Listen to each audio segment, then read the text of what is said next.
Maxwell মনে হয় নাহিদ রানাকে চিনে নাই বা জানে নাই বা তার সম্পর্কে কোনো আইডিয়া নাই। দেখেন ম্যাক্সওয়েল যখন প্রথম মানে নাহিদ রানা যখন প্রথম বল করে ম্যাক্সওয়েল চাইছিল প্রথম বলেই সে বাউন্ডারি মারবো, মানে তার বলের গতি সম্পর্কে কোনো ম্যাক্সওয়েলের আইডিয়া নাই, কারণ সে প্রথম বলে আউট হয়েছে।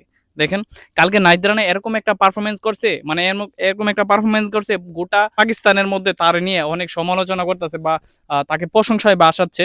দেখেন পাকিস্তানের প্রিমিয়ার লিগগুলোতে বা আপনার পাকিস্তানের ক্রিকেট যে পেজটার মধ্যে আপনার ওই যে নাহিদ রানাকে নিয়ে পোস্ট করছে, কারণ নাহিদ রানা যথেষ্ট পরিমাণ পিএসএল এ সম্মান পাইছে। যে নাহিদ রানা বাংলাদেশে আসা পড়ছিল সেই নাহিদ রানাকে ফাইনালে আবার মানে রিকোয়েস্ট করে বাংলাদেশ থেকে নিছে।